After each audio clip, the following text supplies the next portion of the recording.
Con una minuciosa investigación sustentada en testigos estelares y el análisis de los informes de ejecuciones extrajudiciales, la Justicia Especial para la Paz JEP dio a conocer una de las más trascendentales noticias del conflicto armado en Colombia. 6.402 personas fueron asesinadas entre los años 2002 y 2008 en el marco de una estrategia sin antecedentes a nivel mundial que consistía en disfrazar a civiles muertos como guerrilleros dados de baja en combates con el ejército para hacerle creer al país que se estaba derrotando militarmente a las FARC. Esta macabra práctica se conoce como falsos positivos, un fenómeno que se disparó en el gobierno de Álvaro Uribe en el marco de su política de seguridad democrática. El escándalo de los falsos positivos estalló el 28 de septiembre de 2008, cuando 11 madres de jóvenes desaparecidos en enero de ese año en Soacha, Cundinamarca, denunciaron que sus hijos, inicialmente reportados como bajas en combates pertenecientes a grupos guerrilleros, fueron asesinados por miembros de las fuerzas militares en zona rural de Ocaña, norte de Santander, a 635 kilómetros de sus hogares.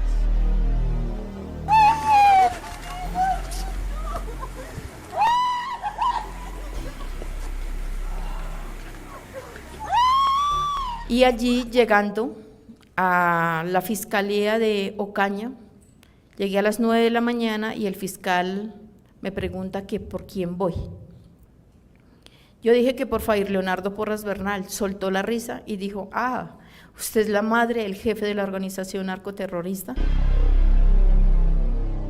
Fair Leonardo Porras es una de las 6.402 víctimas de reclutamiento de jóvenes, con características similares, de escasos recursos, que habiendo sido reportado por su madre, Luz Marina Bernal, como desaparecido, terminó siendo señalado como miembro de un grupo armado al margen de la ley.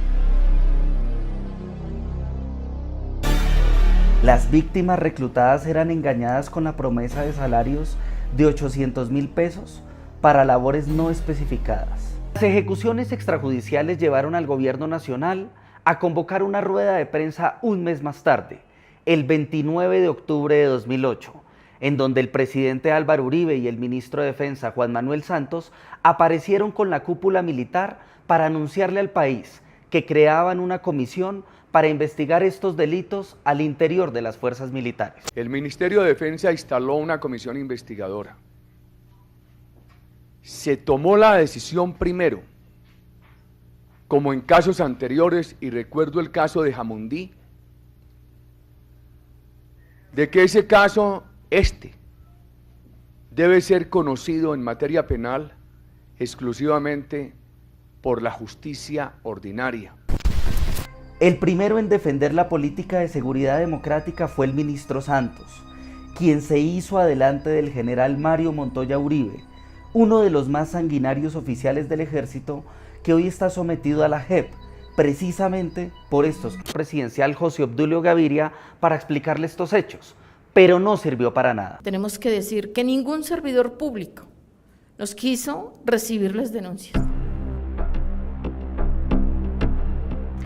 En 2008, la Fiscalía documentó que 728 miembros de las fuerzas militares estaban vinculados a procesos penales por falsos positivos, 42 de los cuales ya habían sido condenados. La Procuraduría, por su parte, reportaba que 2.878 militares estaban siendo procesados disciplinariamente por homicidios en persona protegida, lo que indicaba que la situación de derechos humanos no había mejorado, sino que empeoraba en el marco de esa política de seguridad democrática, tal y como lo habían advertido organizaciones internacionales como Human Rights Watch, Amnistía Internacional y la Alta Comisionada para los Derechos Humanos. Los informes de esta oficina a lo largo de los últimos 12 años, estos jóvenes habían sido reportados también como desaparecidos. Sus familias no encontraban su ubicación, en sus comunidades no se sabía dónde estaban, y días después habían sido presentados como muertos en combate, pero sin identificación, como NNs. Uno de los hechos que más ofendió a las madres de Soacha fue cuando el presidente Uribe participó en la asamblea de ANIF en Bogotá.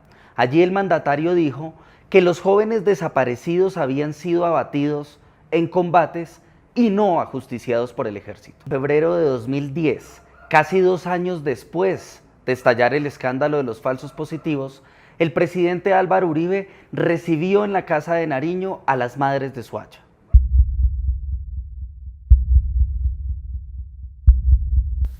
Primero, ellas han exigido, y tienen toda la razón, que esto se tiene que esclarecer, que tiene que imponerse la verdad. Las madres se quejaron ante el presidente porque en el desarrollo de estas investigaciones judiciales, los militares estaban quedando libres por vencimiento de términos, garantizando la impunidad de estos crímenes. Algunas han protestado por el hecho de que integrantes de la fuerza pública hayan recibido el beneficio de la libertad provisional por vencimiento de términos, por el respeto a las víctimas, por la confianza de la comunidad colombiana. Se requiere que cuando haya pruebas se acuse y se condene, y que cuando no haya pruebas se absuelva. En reunión con las madres de Soacha, varias me expresaron que sus hijos estaban infortunadamente involucrados en actividades ilegales, lo cual no excusa para asesinarlos, pero la hipótesis no fue examinada por la justicia. Uribe tuvo que rectificar esta acusación en 2017 por orden de la Corte Suprema de Justicia.